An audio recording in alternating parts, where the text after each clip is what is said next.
जैसे जैसे पूर्वांचल की तरफ आ रहा है वैसे वैसे स्थिति स्पष्ट और क्लियर होती चली जा रही है कि उत्तर प्रदेश में समाजवादी गठबंधन की सरकार आ रही है। वर्तमान समय में भारतीय जनता पार्टी ने पूर्व के वर्तमान समय के 5 साल जो पूरे किए हुए हैं उसमें उन्होंने इतना अन्याय अत्याचार बढ़ा दिया है, बेरोजगार नौजवानों को रोजगार छीन लिया, पढ़े लिखे नौजवानों को नौकरी छीन लिया, महिलाओं का चिढ़हर हुआ, बच्चियों के साथ गैंग रेप हुए, कहीं भी किसी को न्याय नहीं मिला। भारतीय संविधान कहता है समता समता बंधुत्व न्याय, और न्याय पर आधारित हमारा भारतीय संविधान पूरे लोकतंत्र को स्पष्ट रूप से चलाने का प्रयास करता है। लेकिन भारतीय जनता पार्टी के कुकृत्यों ने ऐसा माहौल बना दिया है कि आज उत्तर प्रदेश बदलाव चाहता है। और आप देख रहे होंगे लगातार हम सभी लोग जनसंपर्क कर रहे हैं, हर वर्ग हर समाज से लोग बदलाव के लिए तत्परता के साथ मेहनत कर रहे हैं, संघर्ष कर रहे हैं। और भारतीय जनता पार्टी के प्रत्याशियों का गांव-गांव से जगह जगह से उनका खदेड़ा भी चालू है। ये वही खदेड़ा है जिसको हम लोगों ने 27 अक्टूबर 2021 को मऊ के हल्दरपुर मैदान से हम लोगों ने चालू किया था, बंगाल में खेला हुआ था।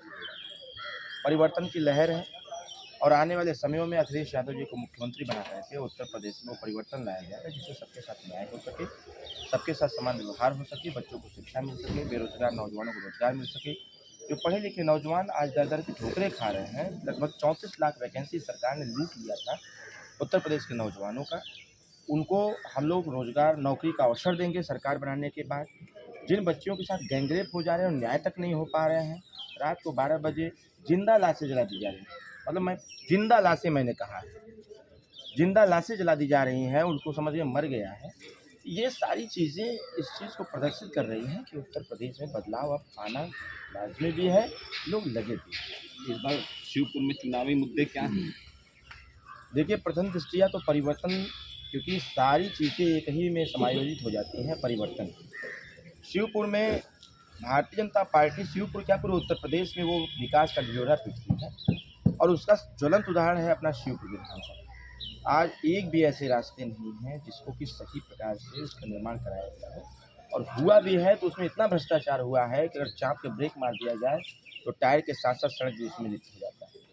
और ग्रामीण क्षेत्रों में जो विकास कार्य होने चाहिए थे छोटे छोटे, चाहे नाली की समस्या हो, चाहे खड़ंजे की समस्या हो, चाहे स्वास्थ्य संबंधित सेवाएं हों, शैक्षणिक संस्थानों का कायाकल्प करने की आवश्यकता थी, इस प्रकार की कोई भी ऐसे कार्य नहीं किए गए हैं जिससे कि शिवपुर विधानसभा आदर्श विधानसभा की श्रेणी में आ जाए। और एजेंडे हमारे स्पष्ट और क्लियर हैं कि आने वाले समयों में जनता मौका देती है तो शिवपुर विधानसभा को 8 विधानसभा में से आदर्श विधानसभा बनाने के लिए वो सारी योजनाएं, सारी व्यवस्थाएं देने का कार्य करेंगे, और 5 साल के दरमियान वो सारे कार्य किए जाएंगे जो आज तक किसी ने नहीं कर पाया। आपने कहा भी जनता मौका देती है, तो क्या अभी भी संशय लग रहा है क्या थोड़ा? देखिए लोकतंत्र है और लोकतंत्र में तब तक जनता हालांकि पूरी निष्ठा ईमानदारी विश्वास के साथ है, लेकिन लोकतंत्र है जब तक मतदान न हो जाए। क्योंकि राजनीति में एक एक मिनट में यहाँ राजनीतिक व्यवहार और गतिविधियाँ बदलती रहती हैं।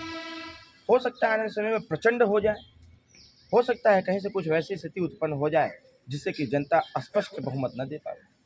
तो कुल मिलाकर के जो परिवर्तन की लहर चली है, इस लहर के साथ जनता भी चल रही है, और आने वाला समय 7 तारीख का आप देखिएगा वो सुनामी आएगी चुनाव की छड़ी को लेकर के कि यहाँ ये तय हो जाएगा कि शिवपुर बाबा भोलेनाथ की नगरी बनारस, काशी, और जहाँ गांव-गांव में शिव के निवासी भगवान शिव निवास करते हैं, वहाँ कैसे पराजय हो सकता है। एक मुद्दा जो पूरे प्रदेश में इस समय हलचल मचा रहा है और आपकी ही पार्टी ने उठाया था, साढ़ का मुद्दा था, तो उस पर पार्टी जब बनती है, सरकार बनती है आपकी पार्टी को, क्या इस पे एक्शन लेंगे आप लोग? देखिए भारतीय जनता पार्टी की सरकार में एक आयोग का गठन हुआ था, गौ रक्षा आयोग का, जबकि उस आयोग का अब तक का कोई मतलब नहीं निकला। हमारे माननीय नेता श्री ओम प्रकाश राजभर जी हमेशा मुकर होकर बोलते रहे, भारतीय जनता पार्टी ने किसानों की आय दोगुनी करने की बात किया है, और आय दोगुनी करने के लिए छुट्टा साढ़ को किसानों के खेत में भेज दिया कि जाओ तुम लोग आय दोगुनी करो। वो साढ़ है किसके? वो साढ़ योगी बाबा के हैं। नहीं, किसानों के ही तो है। वो योगी बाबा के हैं। अगर किसानों के हैं तो किसानों को अगर समुचित संसाधन दिए गए होते, निःशुल्क फ्री में उनको चारे की व्यवस्था की गई होती, दाने की व्यवस्था की गई होती, और जगह जगह पर वो सारी चीज़ें बनाई गई होती, जिस प्रकार से आज जगह जगह पर दुकानें हैं, जगह जगह पर अगर आप गौ रक्षा आयोग का गठन किए हैं तो गायों की रक्षा के लिए, सांड की रक्षा के लिए, उनकी व्यवस्था के लिए आप न्याय पंचायत स्तर पर भूसे की व्यवस्था, दाने की व्यवस्था, समुचित इलाज की व्यवस्था और रहने वहने की व्यवस्था बनाए थे। महंगाई चरम पर हो गई है, जनता तो खुद पेट नहीं भर पा रही है। भाजपा सरकार में तो गाय और भैंस और बैल अच्छा का अरविंद जी, पेट आपकी भरेंगे। सरकार आएगी तो महंगाई एकदम जादू की छड़ी है, घुमा के कम हो जाएगी। मेरे पास छड़ी है, मेरे पास छड़ी छड़ी है, सिंबल भी है आपका। मेरे पास छड़ी है।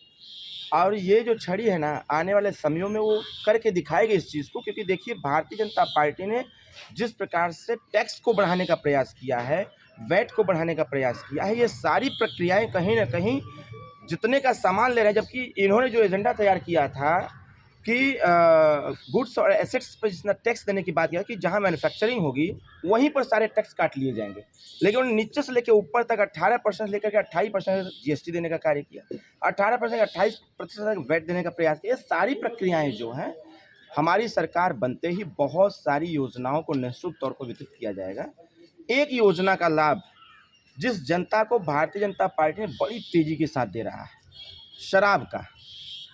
ये शराब उत्पादन में लगभग 22,000 करोड़ रुपए का उसमें शराब उत्पादन लगता है। और तमाम ऐसी योजनाएं हैं जिस योजनाओं का कोई मतलब नहीं है, उसमें सिर्फ और सिर्फ भ्रष्टाचार फैलाया जाता है। हम लोग उसको सीमित करेंगे, सुनियोजित करेंगे और समुचित प्रकार से उसको हर क्षेत्रों में देने का कार्य करें, ताकि जो सामान, जो खाद्य सामग्री है, जो भी चीज़ें ऐसी होती हैं जो जीवन यापन में आती हैं, उसको हम लोग मिनिमम प्राइस पर दे करके गरीब का कल्याण करने का प्रयास। अरविंद जी, आप समाजवादी पार्टी के मुखिया जो है अखिलेश जी ने कहा है कि 300 यूनिट बिजली फ्री कर देंगे, तो बिजली फ्री करेंगे या बिजली ही गायब कर देंगे?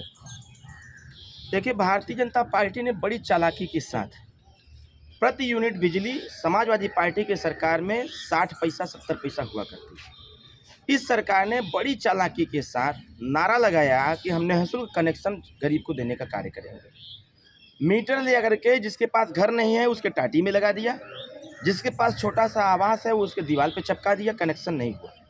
1 यूनिट बिजली का दाम उन्होंने 7 रुपया रखा, शहरों में 8 रुपया रखा और बिजली गांव तक नहीं पहुंचा। तो हम लोग कह रहे हैं, जो जनता की लुटाई हो रही है, ये लुटाई बंद होना चाहिए।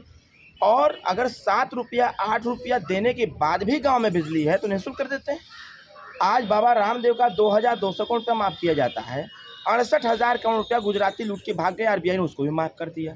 तमाम लोगों के पैसे उन्होंने माफ़ करने का प्रयास किया। तो सिर्फ उत्तर प्रदेश में लगभग 1600 करोड़ रुपया बिजली का बकाया है, बिजली बिल का बकाया है, उसको माफ़ करके 300 यूनिट बिजली निःशुल्क देंगे दिल्ली की तर्ज पर। तो कहीं ना कहीं जब हम उत्पादन की क्षमता बढ़ाएंगे तो अपने आप सारी व्यवस्थाएं मेंटेन होने लगेंगी।